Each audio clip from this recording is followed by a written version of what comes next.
On June 19, 1861, in the municipality of Calamba in the province of Laguna, Jose Protasio Rizal Mercado y Alonzo Rialonda was born to Francisco Mercado and Teodora Alonzo by the parish priest Reverend Rufino Colliantes at Calamba Catholic, with Reverend Pedro Casana serving as a sponsor. He was baptized as Jose Mercado. Saturnina, Marciano, Narcisa, Olympia, Lucia, Maria, Jose, Concepcion, Josefa, Trinidad, and Soledad were the other 10 members of Rizal's family, which also included one brother and 9 sisters. Soledad was the youngest kid. Both of their parents are well educated and come from wealthy households. The religious order from Dominica, who had formerly been a wealthy farming family, had rented out the home where Rizal's family resided. Although the family was descended from a Chinese immigrant, they began using the surname Mercado to conceal their ancestry due to the anti-Chinese sentiments of the day. The intellectual acumen of Dr. Jose Rizal, the national hero of the Philippines, was appreciated, but he was also admired for taking a position against the Spanish colonial government. Rizal will always be remembered for his kindness toward the Filipino people and the nation, even though his passing sparked a movement to end tyranny. During Rizal's early years at the age of 3, his beloved mother served as his first teacher, who taught him how to read Filipino, Spanish, and English alphabets.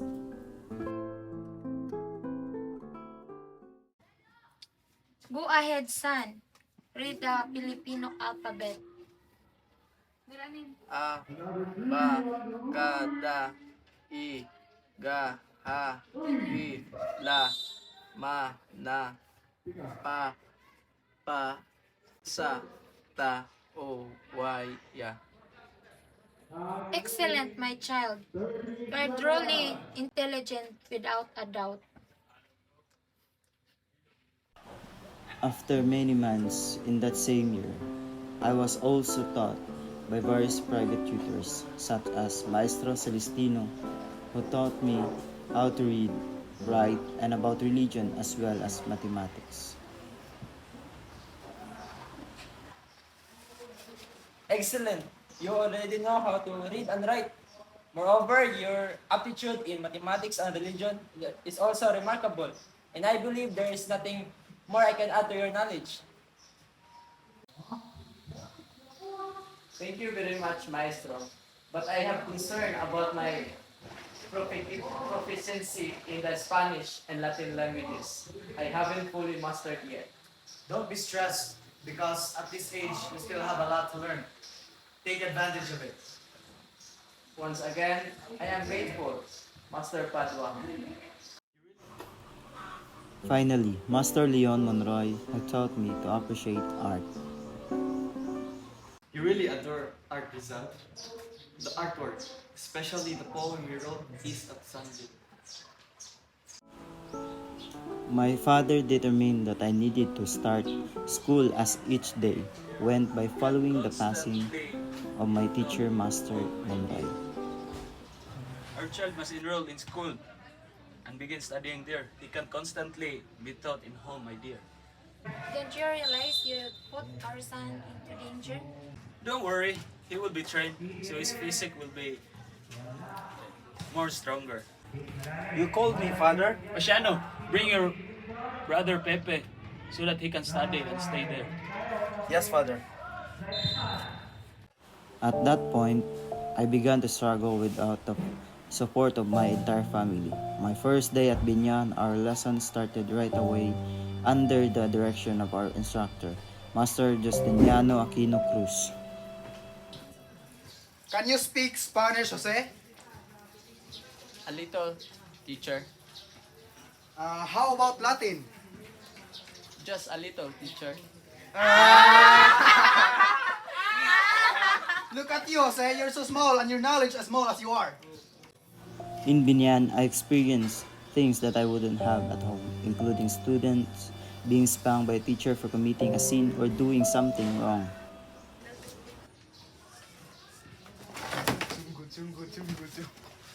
Chungo? Me, Chungo? I'd rather be Chungo than be like you. Bangos, bangos, bangos. Better to be a bangos than be like you. Chungo, you're such a dimwit and your skin is so dark. Chongo! Chungo, Chungo, Chungo. You want to fight? What's happening here? What's going on, all of you? My fellow students have also criticized me. Jose started it, sir. Come here, Jose.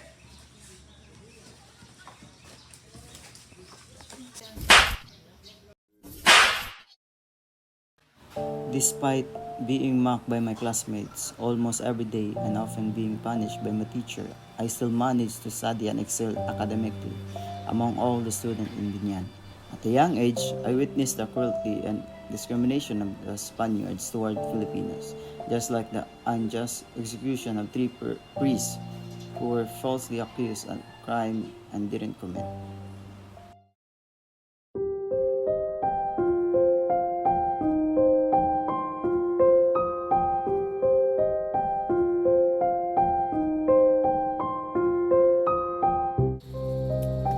Shameless! Get out of here! And you, Chudora! Is this what you give back to me? When all I have done is to be a good husband to you? I sacrificed my livelihood for our family. Is this how you repay me? What a bastard! When did you start me treating like this? My love, please let me explain, Jose Alberto.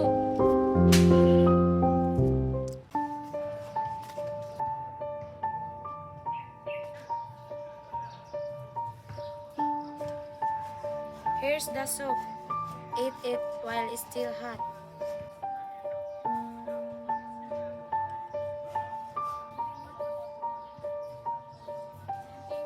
Is it true?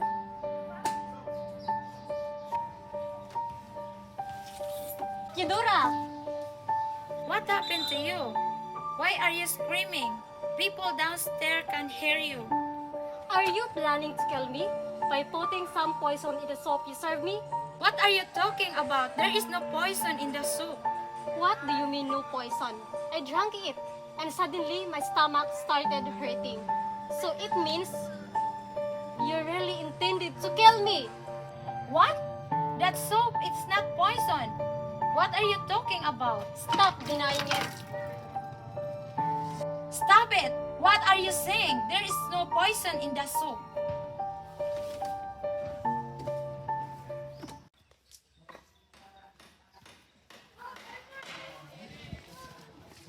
Good morning!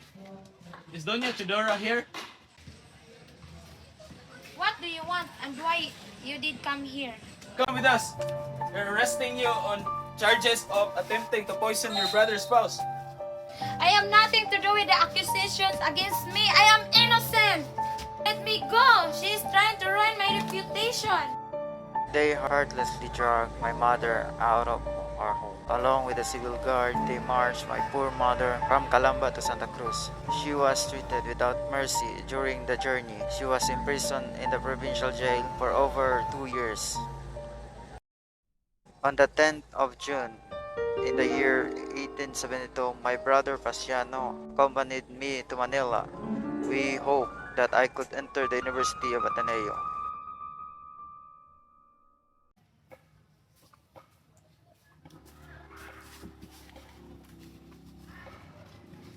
Cannot accept you because first, you are late for the designated registration date.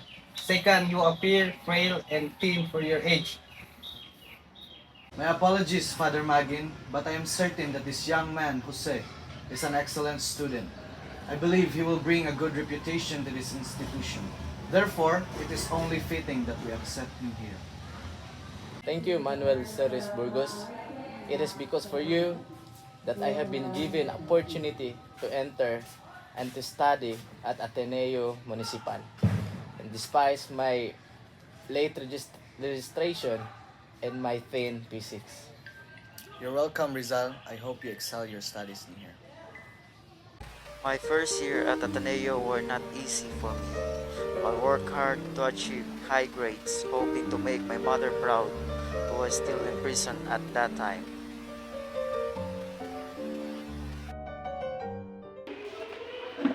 How are you, mother?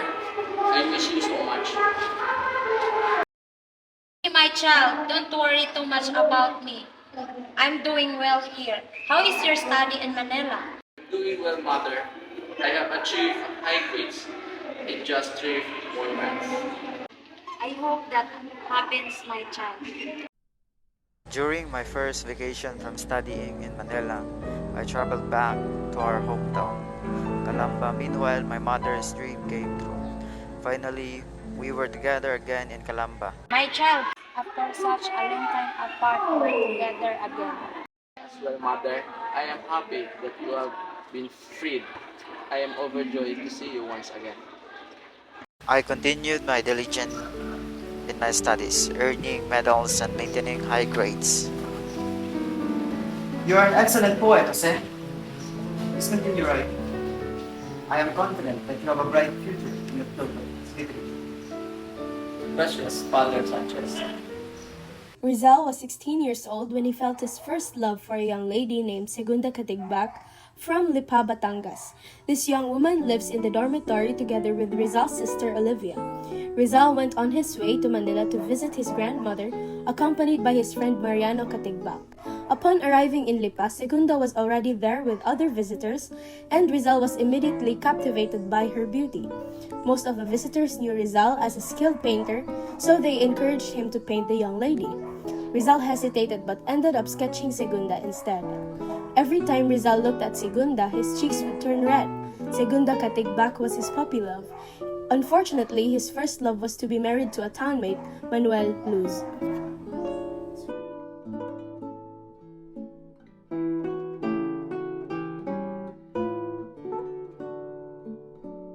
March 23, 1877. Finally, the day of my graduation arrived. I received the highest honor and obtained my Bachelor of Arts degree. After completing my studies at Ateneo, I had to return to my hometown, the town of Calamba.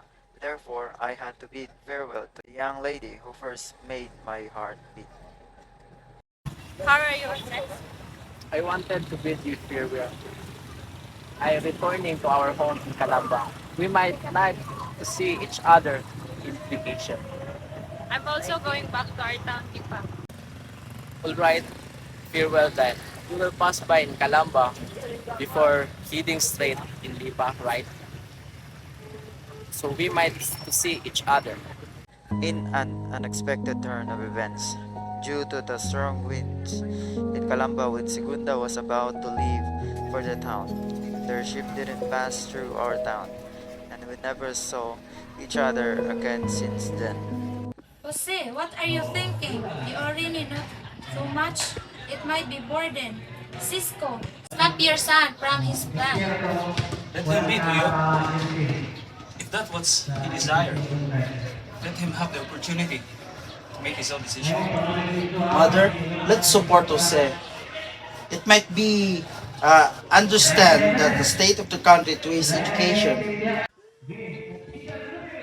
Rizal, I'm letting you go.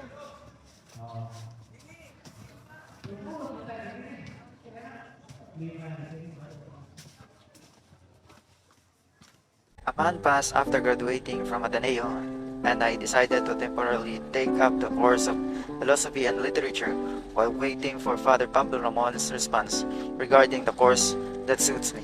During this time, I used the surname Rizal to avoid drawing attention from the eyes of the Spaniards in the university I was about to enter. While studying at the University of Santo Tomas, I met a charming and gentle young lady, the daughter of Uncle Antonio Rivera named Leonor Rivera. Leonor, sometimes I wish that we are not cousins. I can no longer contain my feelings. I want to let them out and savor them while we are together. I want to embrace my future and they want by my side. And I won't ever leave you. But Jose, what if they found out our relationship? And what will we do then? I protect if that happens. But for now, let's keep our secret hidden from our relatives. I call you Taimis. From now on, they won't suspect anything. Jose! Each passing day became colorful and joyful as I spent it with my beloved Leonor Rivera. The happiness on our lips was evident whenever we were together. Our excitement for each other couldn't be hidden. better to continue my studies in another country. I witnessed the discrimination against Filipino students like me at the University of Santo Tomas. I can no longer tolerate the oppression from professors and authorities. It will be more beneficial for me to pursue my dream of becoming a physician in another country. My dear brother, I want to express my gratitude for your support in my plan to leave. Only a few people know about my intentions, such as Sister Saturnina, Lucia, Uncle Antonio, the Valenzuelas, and some of my closest friends. If possible, please inform our parents and my beloved Leonor and ask them to forgive me for my sudden departure. I will never forget my mission, which is to observe the way of life, culture, language, customs, industry, commerce, government, and laws here in Europe. This will serve as my preparation to help liberate our oppressed and trampled nation with deep love, people. Finally, I have arrived in Spain. It's so different from my homeland. At first, I wasn't particularly fond of Barcelona, but as I spent more time here, I gradually started to appreciate and experience the feeling of freedom. The following days in Barcelona became much lighter for me because I found and spent time with some of my classmates from Ateneo. Upon my arrival, they prepared a gathering for me here in Plaza de Catalunya. Several days have passed since Rizal arrived in Madrid. He decided to join the Círculo Hispano-Filipino, an organization of Filipino students in Madrid, along with some Spaniards who used to reside in the Philippines. Most of them were liberals, like Don Pablo Ortiga y Rey. The organization aims to freely express the sufferings endured by the Filipinos under the rule of the Spaniards. Included in this organization were Marcelo H. del Pilar, Juan Luna, and Graciano Lopez Haina. I followed the advice of my brother Pasiano. I continued my studies at the Universidad Central de Madrid. I took two courses, medicine and philosophy and writing. I managed my longing for my family and my beloved Leonor by exploring and immersing myself in various works to entertain myself. Rizal couldn't help but feel melancholic and homesick for his homeland. However, all of this dissipates whenever he catches sight of Consuelo's beautiful face. I wrote this poem for you, Consuelo. I hope you like it. Thank you, Pepe. I thought that our connection would lead to love, but it didn't blossom into a deeper affection for two reasons. Firstly, I couldn't erase Leonor Rivera from my thoughts. Secondly, my friend Eduardo Alete also harbored feelings for Consuelo. In the year 1885, Rizal completed his studies in Madrid. At that moment, he felt immense joy as he finally became a full-fledged doctor, achieving what his brother Pasiano had envisioned. Several months passed since Rizal's graduation, and he then journeyed to Europe. When Rizal arrived in Berlin, Germany, he wrote his first letter to Mr. Blumentritt. Dear Blumentritt, I have heard that you are studying our language and that you have already published some works about it. Allow me to send you a valuable book written by my fellow countrymen in our language. The Spanish version is mediocre because the author is only a modest writer, but the Filipino part is good, and it is precisely the language spoken in our province. Truly yours, Rizal. After a few years, he finished writing his novel, Noli Me Tangere. Rizal, is that you? What happened to you? No money has arrived from my mother, brother Pasano, for the past few months. I only eat once a day, for I do my own laundry to save money. You're being too frugal, Rizal. I can pay all the expenses, even if we have chosen another printing company. Due to the extreme poverty and frugality during that time, Rizal contemplated removing some pages from his novel. One of the chapters he eliminated was the one about Elias and Salome, which was supposed to be the 25th chapter. Upon returning to Manila, Rizal saw it fit to call a meeting to form an organization called La Liga Filipina. First of all, I want to thank all of you for attending this gathering. But what is it that you desire in calling this meeting? I want to establish a new association for the governance of the Philippines. But how can we be sure, Rizal, that we will succeed? Know that they hold excessive power. That is why we are here to plan our step forward. I agree with you, Jose.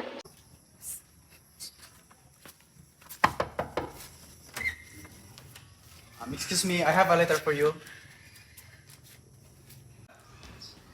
Rizal received a letter from Governor General Despujol, so he immediately went to see him. Good morning, sir. I received this letter. It says here you want me to talk in private. Yes, sir. I sent you that letter because I want to know if you want to go back to Hong Kong. Why do you ask? Rizal, we found this in the pillowcases of your sister Lucia. This is Pobres Reles, which is a satire against Dominican friars. I don't know where it came from. When we arrived in Manila, the inspector thoroughly checked our luggage. This is not ours.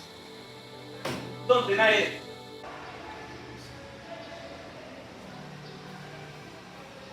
Good day, Dr. Rizal. I am Josephine, and I would like to inquire about the health of my father. Alright, can you send him in?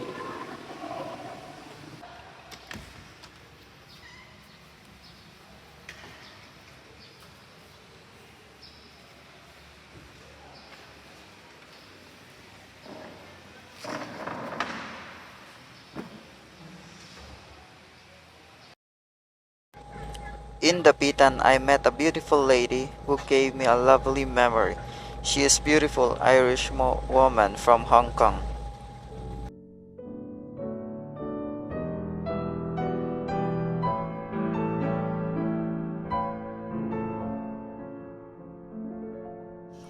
It didn't take long for Rizal and Josephine to fall in love with each other. Their time together became sweet and they desired to get married, but Josephine's father did not allow it, as permission from the Bishop of Cebu was required. When Josephine's father found out, he was furious at the thought of losing Josephine. I will not allow you to marry Rizal. But father, I love Jose. We have made a covenant with God. I am happy that we are now married. Jose, I fully accept you, and I wish to be with you forever. I love you, my Josephine. Rizal and Josephine lived together in Dapitan as a married couple in 1896, hoping to have a child. However, due to a cruel joke made by Rizal, Josephine had a miscarriage.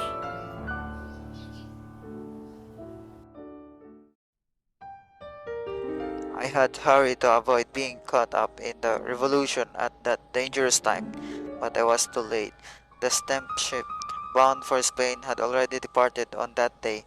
However, a month later, aboard the ship Isla de Panay, I proceeded with my journey to Spain, and there I met Don Pedro. I want to ask you to stay here in Singapore, Jose. I am uneasy about the letter you received. The letter that sent by Governor Blanco, I'm still hopeful that all of this will do something good. But, Jose, you're putting too much trust in Governor Blanco. You should know that he is someone who can be trusted. Just have faith, Pedro. Everything will turn out fine. Mother! Mother! Oh, Maria, what happened to you? Why are you shouting? It's Jose! What happened to my poor son? Tell me! You spread that he was arrested on the ship he boarded the Isla de Panay. Dear God, my son! help Rizal in his current situation. We have to find a way. How can we possibly do that? If you are willing, we will present our case to Chief Magistrate Jovias Cruz so that they may hear our pleas. Can I be of any assistance? If you are willing, you can deliver this to them. Understood.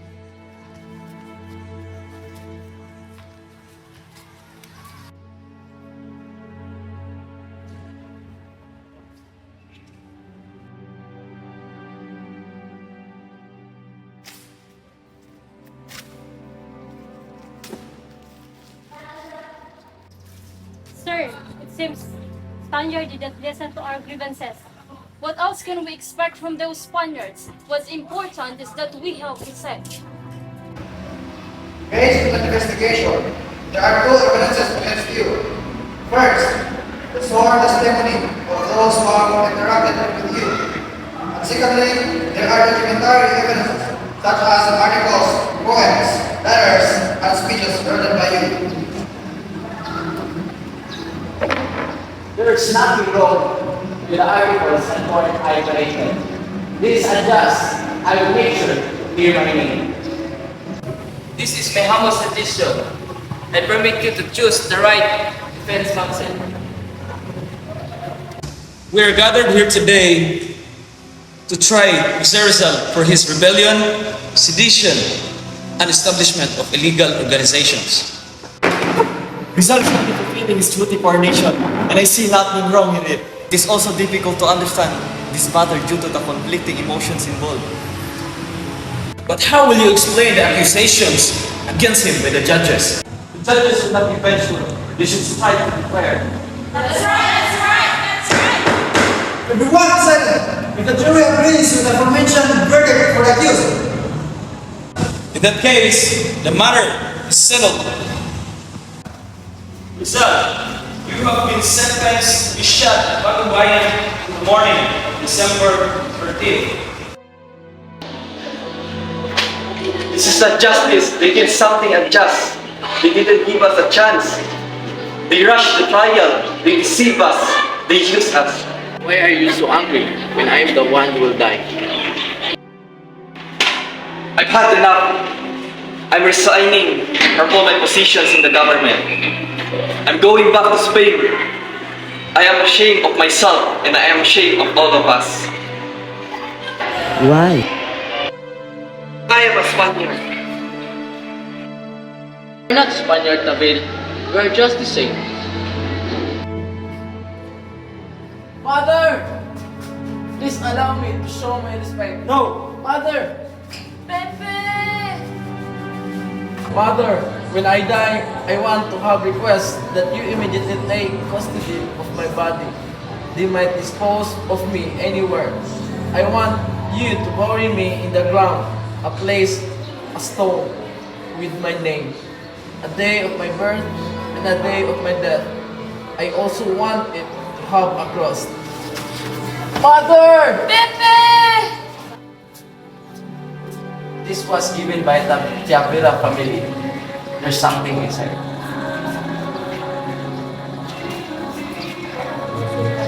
My mother tried to plead with Governor Polavieja to spare my life, but he ignored her pleas. He didn't listen to my mother's cries. My dear brother, it has been 4.5 years since we last met or even had a conversation. And perhaps we may never met again. Now I am about to die and I feel the weight of leaving you alone to bear the burden of our family and our parents. I remember all the hardship you endured to give me a career. I did not waste my time.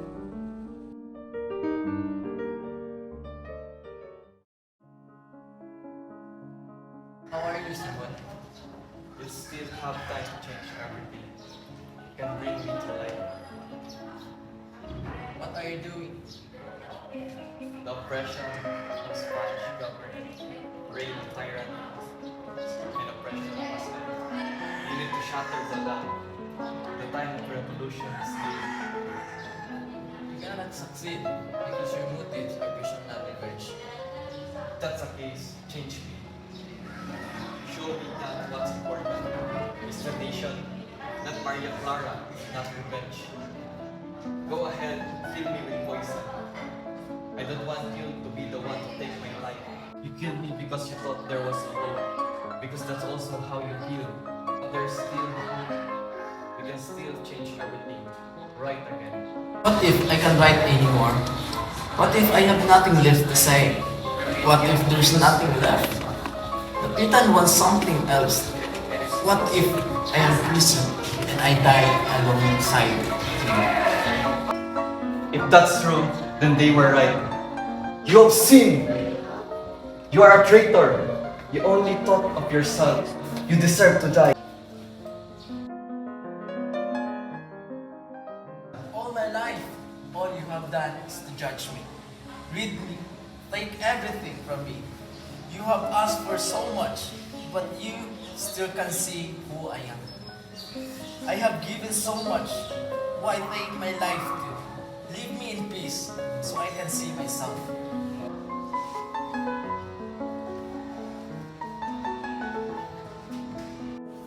December 30, 1896, the day of Rizal's death. He dresses up, puts on his coat, and Taviel arrives to hand him his hat. I am ready.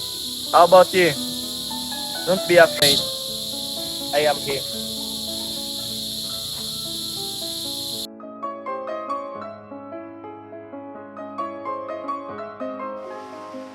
Farewell, my beloved country, region bathed in light, pearl of the Orient Sea, our lost paradise. Departing with a heavy heart, I offer you the sad remains of my life. Even if were a life more brilliant, more splendid, more complete, I will gladly give it all to you. Others are sacrificing their lives on the fields of battle, fighting with joy without concern for the outcome. The manner of sacrifice is not important. Be cypress, laurel, or lily, scaffold, or battlefield, in combat or in cruel martyrdom, it is all the same if demanded by a country and home. I am ready to die when I see the heavens become vibrant, coloring the sky to announce the day. If color is needed to adorn your dawn, let my blood be shed. At the perfect moment, let it flow and be enhanced by the reflection of your dawning light. One last favor. Let me see the firing squad. Impossible. Then at least clear my head.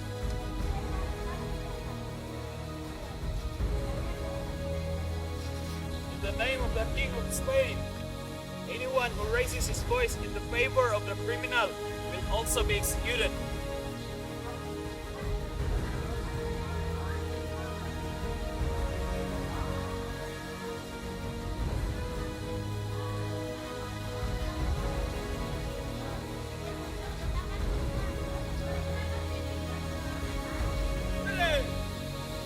Reload! Aim! Consumatum is fire!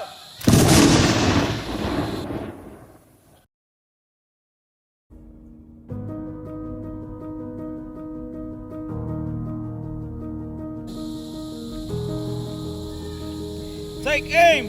Death to all traitors! Viva España! Viva, viva, viva España!